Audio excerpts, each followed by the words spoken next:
안녕하세요. 얼마 전 남편과 이혼하고 아들을 홀로 키우고 있는 싱글맘입니다. 주변 사람들이 이혼 사유를 많이 궁금해했지만 지금까지는 한 번도 이혼 사유를 정확히 이야기한 적이 없어요. 왜냐하면 차마 이야기하기에는 너무 쪽팔렸거든요. 게다가 친정까지 팔리게 되는 일이다 보니 웬만하면 이야기를 안 하게 되더라고요. 하지만 사연 글이라면 익명성을 빌어 허심탄회하게 이야기할 수 있을 것 같아 이렇게 글을 써봅니다.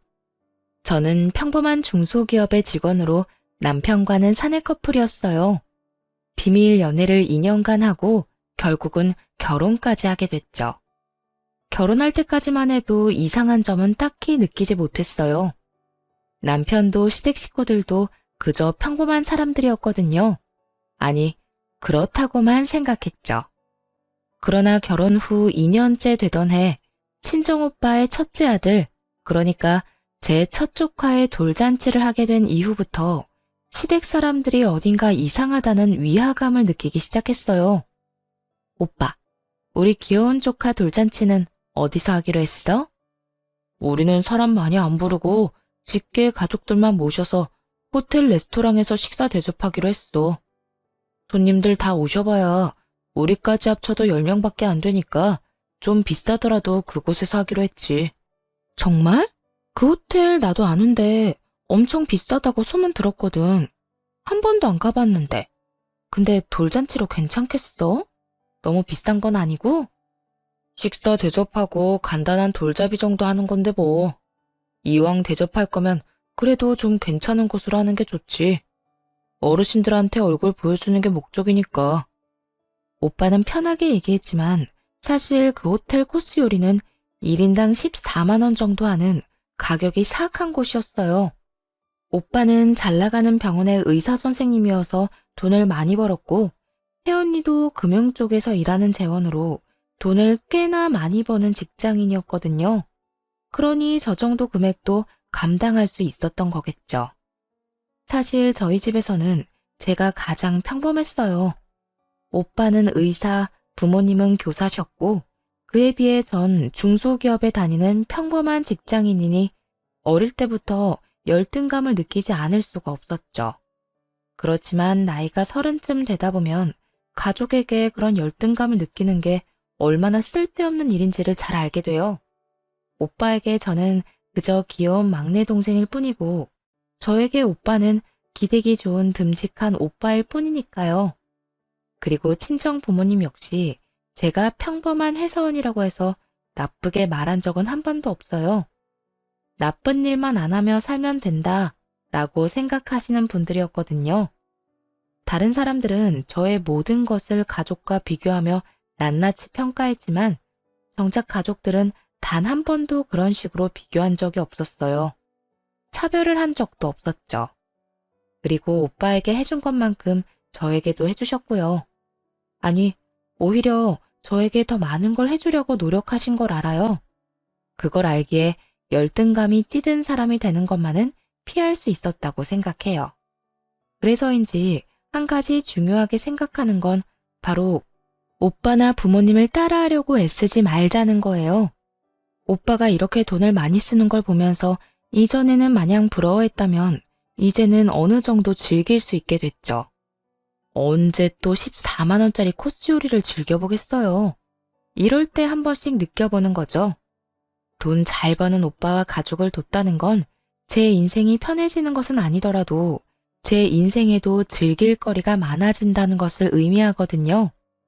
오빠 말대로 양가 직계 가족들만 왔더군요.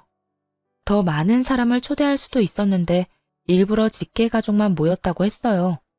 대신 다른 가족들에게는 작은 선물을 돌리는 걸로 대신하겠다고 하면서요.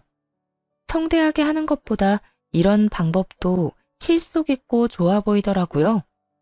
그렇게 식사를 하고 나오는 길에 남편에게 말했죠.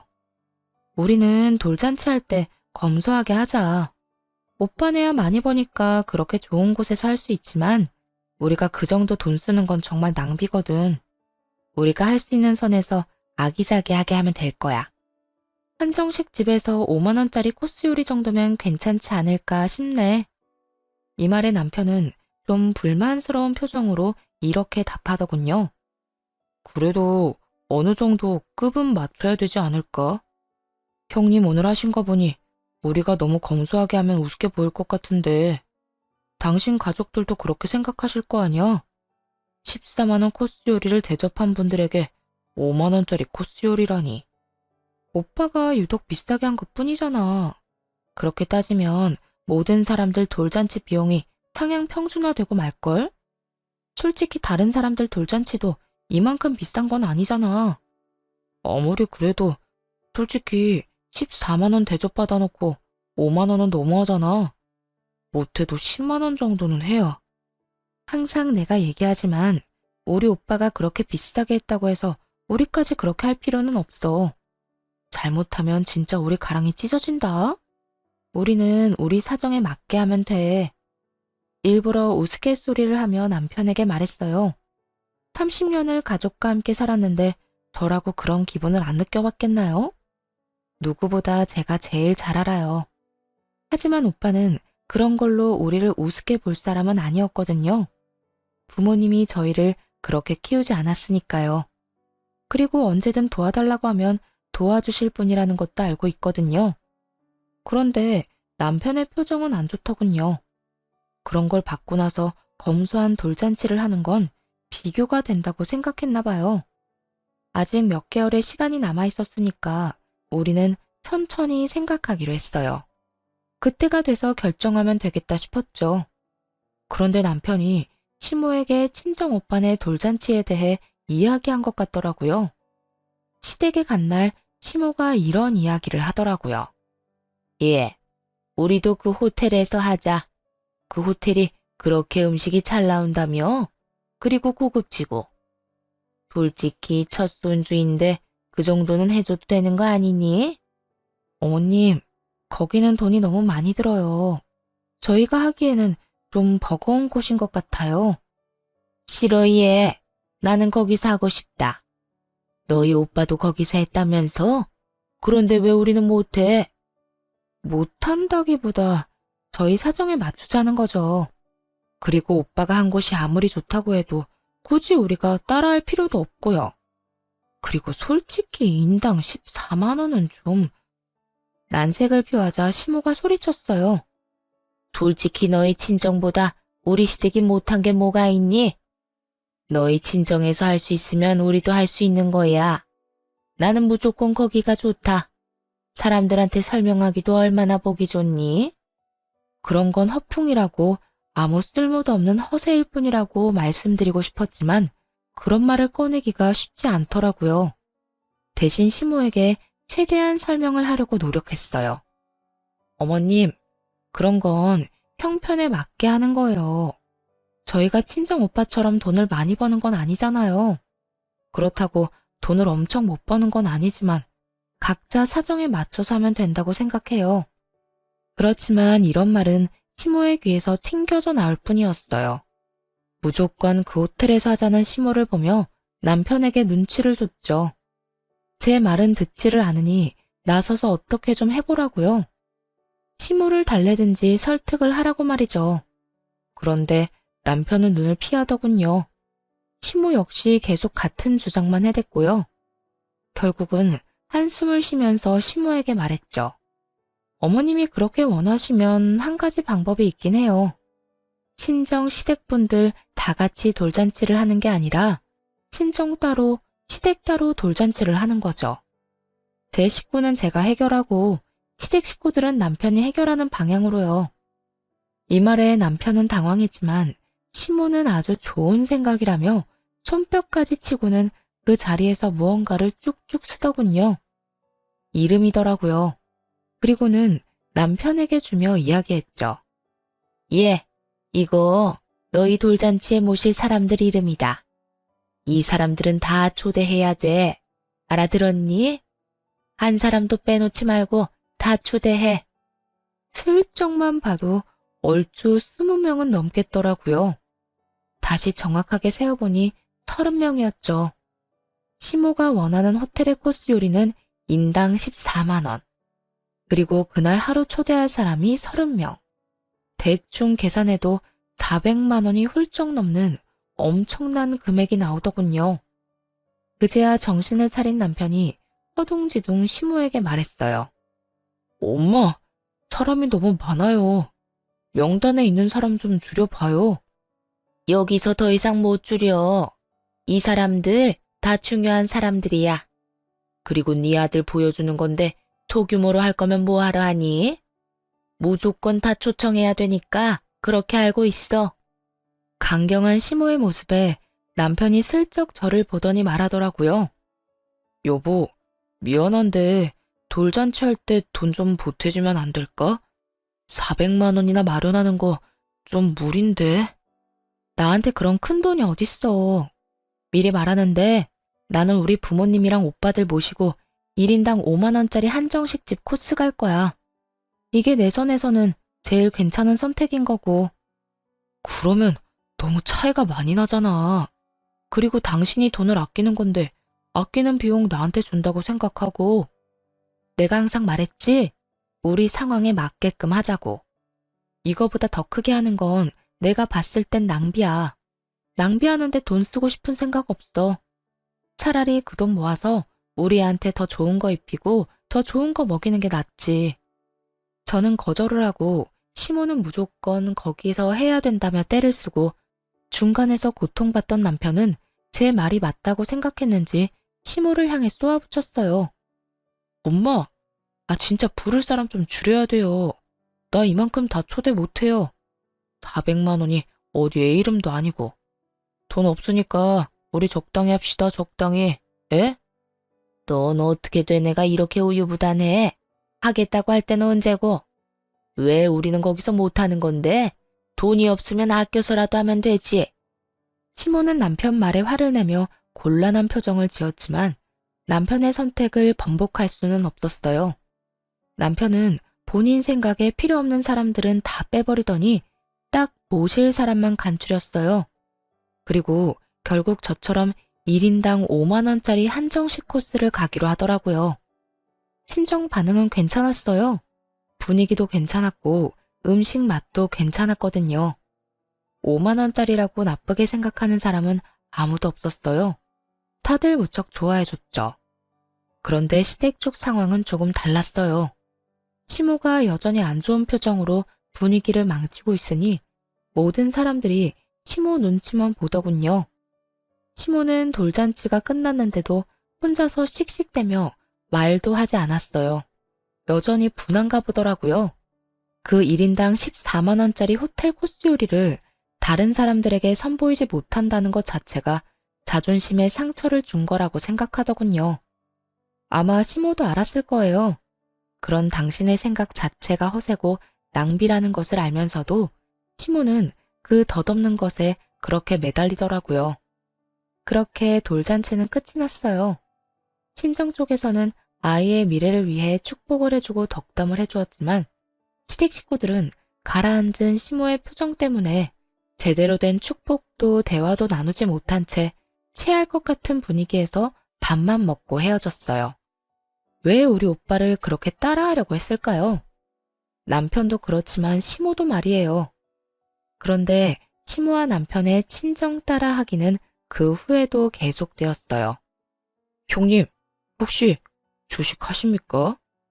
남편은 친정 오빠의 일거수일투족에 관심을 갖는 일이 많았는데 어느 날 주식 투자하는 걸 보게 되었나 봐요.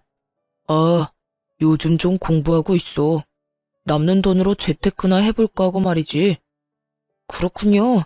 혹시 어떤 종목 사셨나요? 추천할 만한 거 있으세요? 나? 나 시작한 지 얼마 안 돼서 내가 남한테 알려줄 정도의 수준은 아닌데. 에이, 우리 사이에 그게 무슨 섭섭한 말씀이세요? 살짝만 보여주세요. 어떤 거 샀는지. 그때 남편은 오빠가 산 종목을 그대로 샀더라고요. 원래는 주식을 한 적도 없는 사람이었는데 오빠가 주식한다니 대뜸 어플을 깔고 돈을 붓더라고요. 아무래도 걱정이 되어서 한마디 했죠.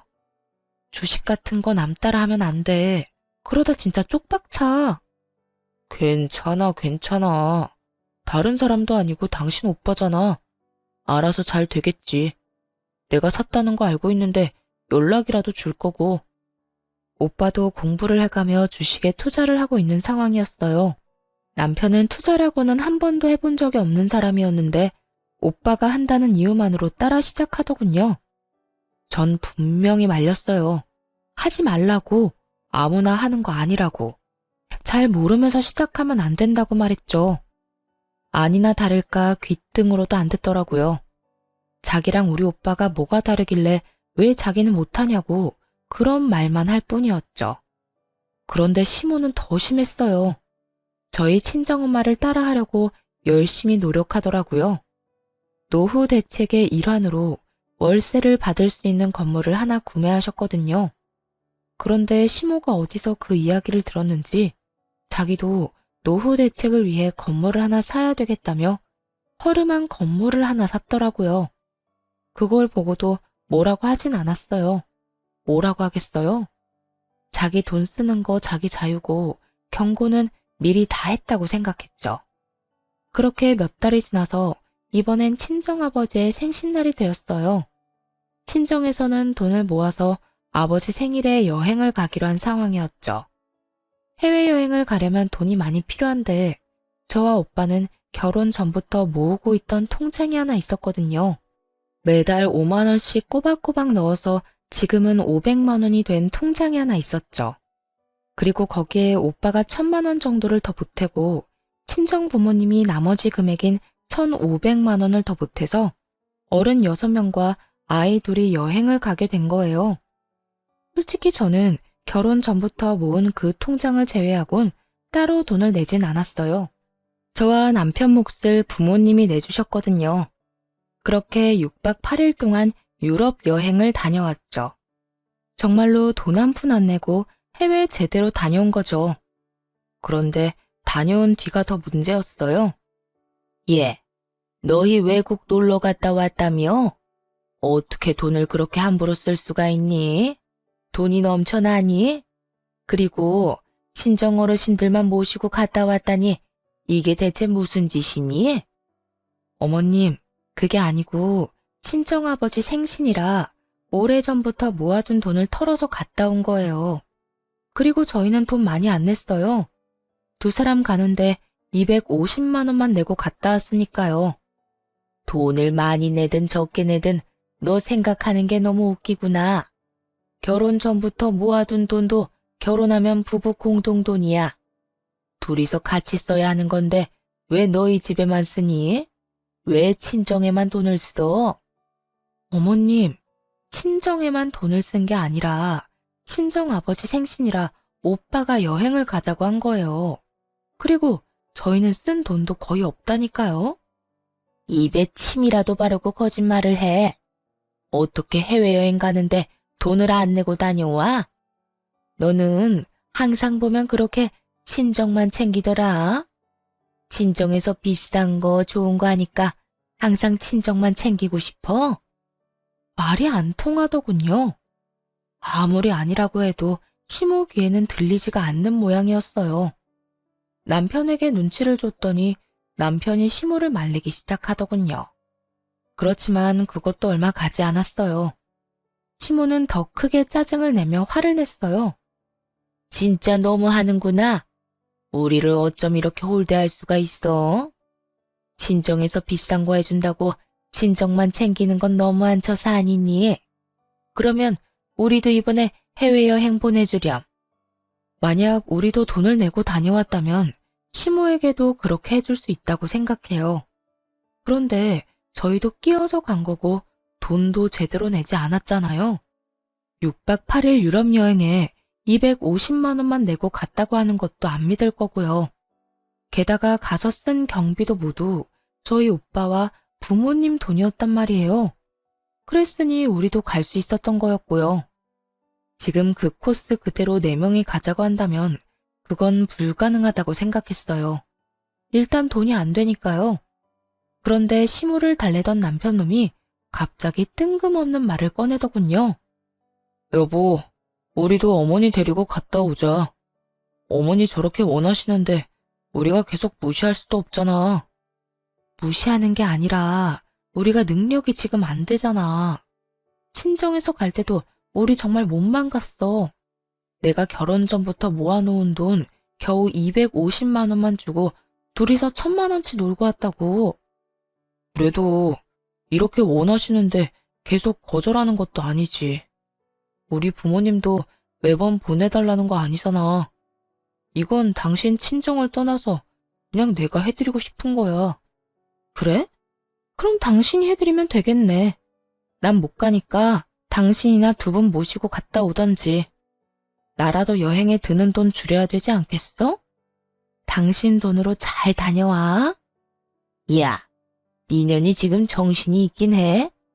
왜 우리 귀한 아들한테 다 넘기려고 하는데? 너도 같이 가서 해외여행 경비 절반은 네가 내야지. 당연히 그래야 하는 거 아니니? 전 그만큼 큰 돈 낭비할 생각 없어요. 가고 싶으신 분들만 가세요. 친정에는 그렇게 해주고 시댁에는 하나도 해주기 싫으니? 나는 너희 친정에서 한 것처럼 똑같이 할 거야, 똑같이. 그러니까 너도 같이 가. 같이 가서 돈 내. 슬슬 저도 열이 받았어요. 왜 이렇게 떼를 쓰는지 모르겠더라고요.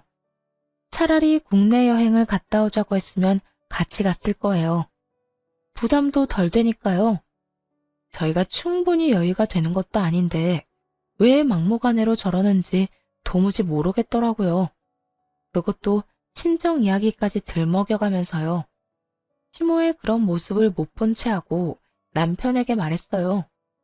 당신도 진짜 너무하다고 생각 안 해? 우리 아빠가 우리 여행 같이 갈 때 뭐라고 했는지 잊었어? 결혼하고 애 낳고 잘 사는 모습 보여줘서 고마운 마음에 여행 경비 대주는 거라고 말씀하셨던 건 잊었냐고. 뭐 이야기가 왜 여기서 나와? 너 진짜 협조 안 할 거야? 우리 부모님은 부모님 아니야? 왜 우리 부모님은 모시고 가기 싫어하는 건데? 모시고 가기 싫은 게 아니라고. 차라리 국내 여행을 가자고 했으면 흔쾌히 같이 갔을 거야. 그런데 해외여행은 아니잖아. 돈이 얼마나 많이 드는지 알잖아. 그러니까 우리 둘이서 돈 절약해서 모으면 되지. 그리고 나머지는 카드로 긁으면 어떻게든 될 거 아니야. 카드? 너 지금 빚내서 가자는 거야? 그 여행 가는데 최소 1000만 원은 든다고 정신 좀 차려. 우리 집 살 때 대출 받는 것도 벌벌 떨었어.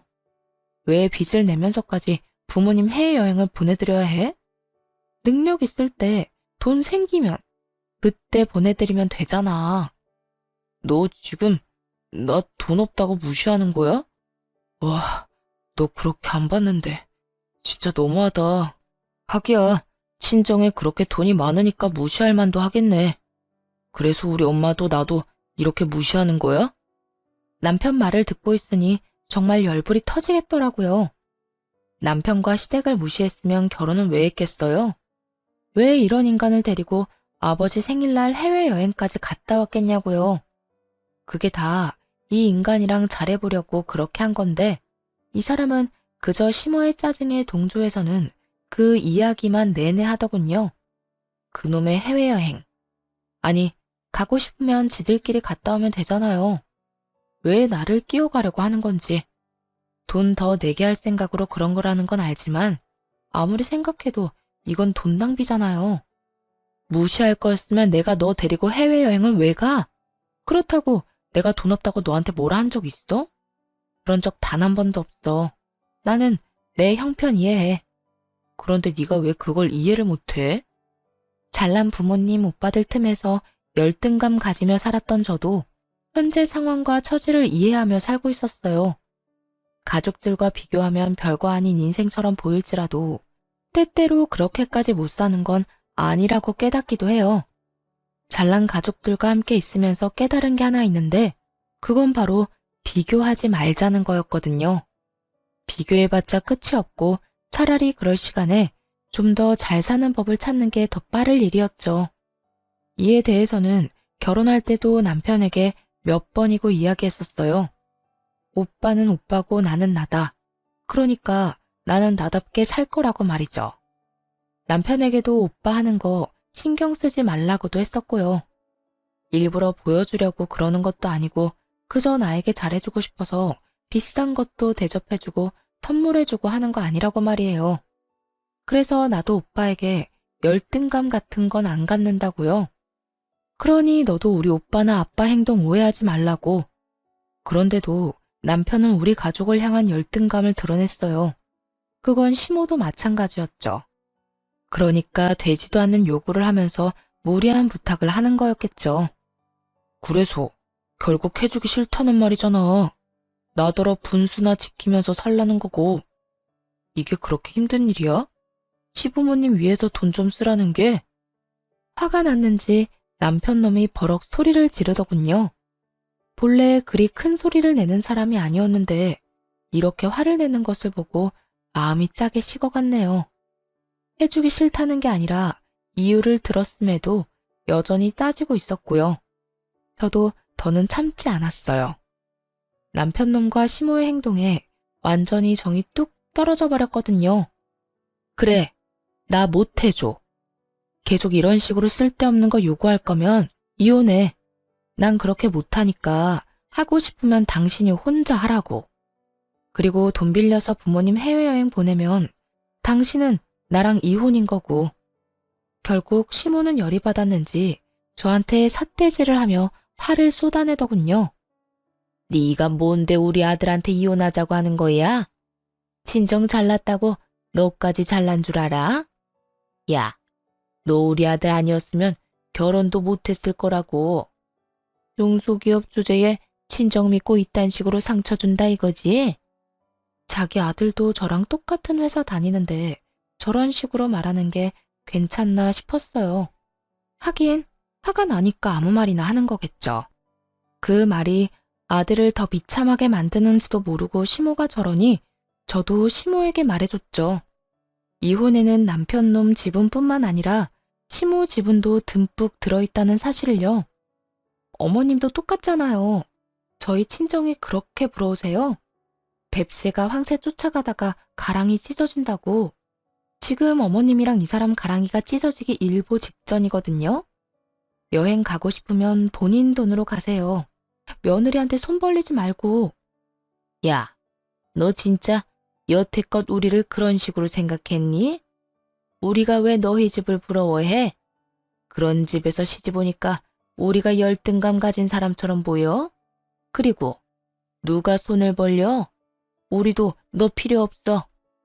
전곡을 콕 찔렀는지 시모가 얼굴이 빨개진 채로 반박하더군요. 그러니까요. 열등감 가진 것도 아니고 우리 집 따라 하려는 것도 아니면 그냥 본인 돈으로 여행 갔다 오면 될 일이잖아요. 그런데 왜 저랑 남편을 붙잡고 저런 말을 하는 건지. 그러니까요. 능력 되시면 알아서 갔다 오면 되는데 계속 애먼 아들 부부만 붙잡고 늘어지니 하는 말이잖아요. 그리고 아들 말 못 들었어요? 돈 없으니 카드 빚내서 가자고 하잖아요. 아들 빚 만들면서 여행 가는 거 기분 참 좋으시겠어요? 우리 아들이 홧김에 그런 이야기 한 거지. 진짜 능력이 없어서 그런 말 한 거 아니야. 너는 네 남편 능력을 그렇게 폄하하고 싶은 거야? 폄하가 아니라 진실이고 저희 벌어봐야 그렇게 많이 못 벌어요. 정말 걱정돼서 한 이야기라고요. 이러다가 망하는 거는 시댁이니까. 아니, 뭐 할 때마다 다 따라하면 돈이 남아 나겠냐고요. 넌 망한다는 말을 어떻게 그렇게 쉽게 해? 네가 이렇게 속 좁은 인간인지 몰랐어. 차라리 친정에 돈을 빌려서라도 같이 갔으면 이렇게 우리 엄마랑 나랑 싸울 일은 없을 거 아니야. 남편 놈의 입에서 무심코 나온 말이 순간 제 머리를 꽝 하고 쳤어요. 친정에 돈을 빌려서라도 같이 가자니 이게 무슨 해괴한 말인가요? 지금 그 말은 친정 돈으로 시댁 호강시켜주자는 말이잖아요. 이 이야기를 듣는데 수만 가지 생각이 스쳐 지나가더군요. 남편 놈이 필사적으로 오빠와 아빠를 따라하려고 했던 것이 열등감 때문이라고 생각했는데 그게 아니었을 수도 있다는 생각이 들었어요. 설마 우리 집 돈을 노리고 나랑 결혼했나? 싶은 생각이 순간적으로 들었죠. 너 미쳤어? 왜 내가 친정에서 돈을 빌려서 시댁 해외여행을 보내줘야 되는데? 넌 그럼 우리 엄마가 뭐 하자고 하면 돈 빌려줄 수 있어? 너희 엄마한테 돈 좀 빌려달라고 얘기할 수 있냐고. 아니, 장인 장모님은 돈 많이 버시잖아. 굳이 우리한테 돈 빌릴 일이 없지. 당신 우는 소리 조금만 해도 어차피 돈 주실 거 아니야. 그런 쉬운 방법을 두고 무슨 우리 부모님이랑 계속 싸우냐고. 우는 소리만 해도 돈을 준다니 딸 자식에 대한 부모의 마음을 감히 저딴 더러운 생각으로 까내리는 남편놈을 보며 분노가 치솟다 못해 완전히 터져버렸어요. 저희 부모님이 마음이 약해서 물심양면으로 지원해주는 면이 있다는 건 저도 알아요. 그래서 신혼집을 살 때도 부모님이 많이 지원해줬거든요. 솔직하게 말해서 남편 말처럼 하면 부모님은 뭐든 저한테 해주실 분이란 것도 잘 알아요. 마음만 먹으면 그 재산 빼서 남편과 시댁 배부르게 할 수도 있겠죠. 그런데 그런 짓을 하려면 시댁과 남편에게 최소한의 애정이라도 있어야 가능한 거잖아요.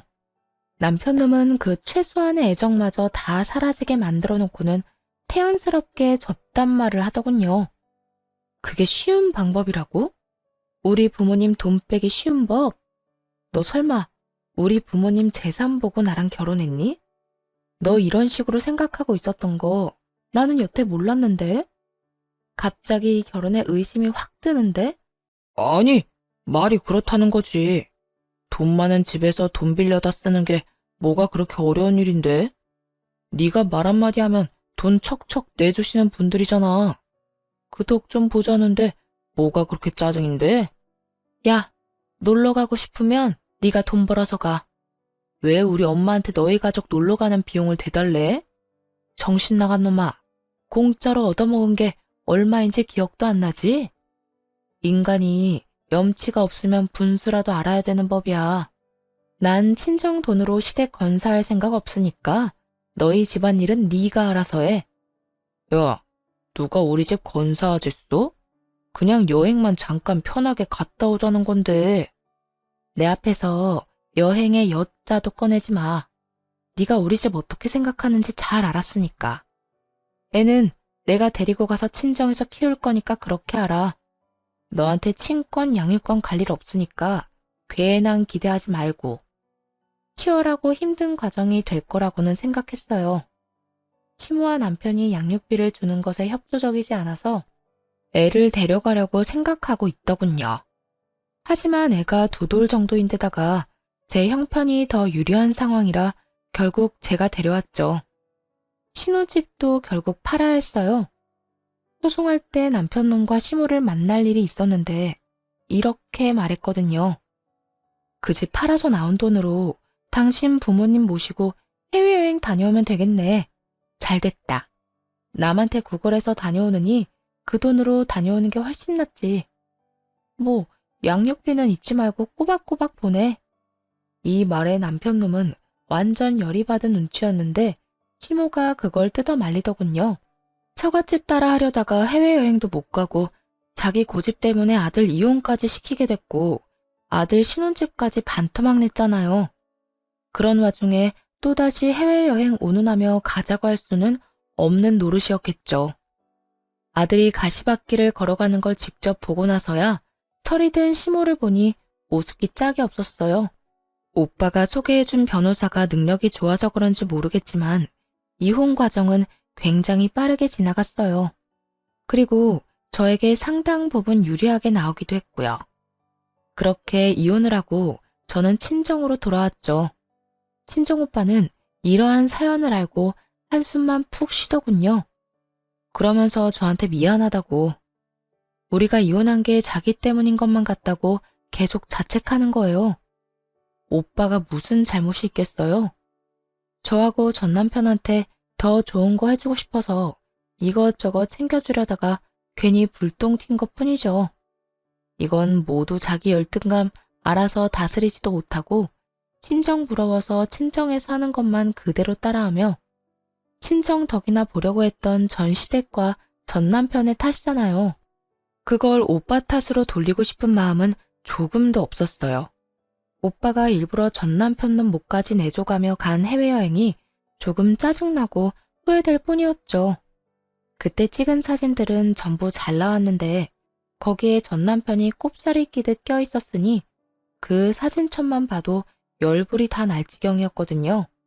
이혼하면서 받은 돈과 아버지가 지원해주신 돈으로 작은 집을 사서 아이와 함께 들어갔어요. 초반에는 친정에서 지냈지만 다 큰 딸이 손녀까지 데리고 와 있으니 보기가 좀 그렇더라고요. 그래서 친정집 근처에 집을 하나 얻었어요. 일할 때는 친정 부모님이 아이 등하원을 시켜주시고 퇴근하면 아이 데리고 와서 함께하고 생활은 그렇게 안정되기 시작했지만 전 시댁은 전혀 달랐죠. 들어보니 내리막길을 향해 굴러떨어지고 있었거든요. 얼마 전에 오빠에게 투자한 거 어떻게 됐냐고 물었었는데 그러더라고요. 그때 투자한 거 예전보다 떨어져서 회수한 지 오래고 지금은 안정적인 종목에만 집중하고 있다고 하더라고요. 그 말을 들은 이후 며칠 안 돼서 전 남편에게 연락이 왔어요. 야, 너희 오빠가 나 속인 거지? 내가 투자하던 거 지금 완전 싹 날아갔는데? 이거 어떻게 된 거야? 어떻게 책임질 거냐고. 갑자기 전화해서 뭔 미친 소리야? 우리 오빠가 언제 너한테 투자하라고 했어? 네가 네 손으로 투자했잖아. 책임? 네 스스로 한 짓인데 책임을 왜 남한테 져? 내가 투자 시작한 게 너희 오빠 때문이잖아. 시작할 때 알려줬으면 팔 때도 알려줬어야지. 너희 오빠 투자 사기로 신고해버릴 거야. 신고? 무슨 명목으로 신고할 건데? 오빠한테 물어서 산 종목이 휴지 조각 됐다고 신고할 거야? 아님 우리 오빠가 그거 팔 때 연락 안 해줬다고 신고할 거야? 애초에 잘 모른다고 안 알려주려던 거 졸라서 알아낸 건 너잖아. 오빠는 적당한 시기에 팔아서 큰 돈을 벌지는 못했어도 그래도 수익은 어느 정도 냈다고 했어요. 방어에 성공했고 원금은 살렸으니 실패한 건 아니었죠. 그리고 그 종목을 팔았을 때는 저와 전 남편의 이혼 소송이 한창 진행 중이던 때였고요. 알려주지 말고 할 의리조차 다 사라진 상황이었죠. 하지만 오빠만 따라하던 전 남편 놈은 고수익 고위험 투자인 걸 알면서도 제대로 된 시기에 팔지 못했고 원금마저 크게 손실봐야 했어요. 그 종목 주식을 확인해보니 거의 절반이 날아간 것 같더라고요. 게다가 그 뒤에 저와 이혼하며 재산 분할 받은 돈으로 물타기 투자를 하면서 더 많은 돈을 잃은 거고요. 내가 당신 오빠만 아니었으면 주식 같은 거 손도 안 댔을 거야. 왜 옆에서 바람을 불어넣어서 돈을 다 날리도록 만들어? 너희 친정 오빠도 쪽박 찼지? 오빠는 방어 성공하고 다른 종목 매수 중인데? 으이그 인간아, 주식 시작한 것부터 우리 오빠 탓이 하고 싶었어? 네가 우리 오빠 하는 거 다 따라하던 거 내가 모를 줄 알아? 내가 분명히 너 주식 시작할 때 하지 말라고 경고했지. 무시하고 손댔다가 피본 주제 어디서 남 탓이야? 오빠가 그래도 원금 보전하며 팔았다는 이야기를 들은 전 남편 놈은 욕을 퍼붓더니 전화를 뚝 끊더군요. 집도 날리고 넣었던 주식도 다 날리고 하니 열이 받을 대로 받은 모양이죠. 그러더니 전화해서 저딴 미친 소리를 해대는 거고요. 지가 잘못해놓고 또 우리 친정 탓. 애초에 따라한 건 자기면서 왜 우리 가족들 탓으로 돌리냐고요. 진짜 다시 전화해서 욕을 한 사발 해주려다가 겨우 참았어요. 그런데 남편 놈보다 더 쪽박찬 사람이 있더라고요. 바로 전시모였죠. 전시모 이야기는 친정엄마가 와서 알려줬어요. 딸, 너희 예전 시어머니 있잖니? 지금 난리도 아니래. 왜? 그 집에 무슨 일이 생겼대? 아들놈은 얼마 전에 전화와서 되도 않는 이야기 하긴 하던데. 아들놈 때문에? 아니, 그 건물 하나 샀다고 했잖니. 평균보다 싸게 나온 매물 원룸 건물이 있잖아.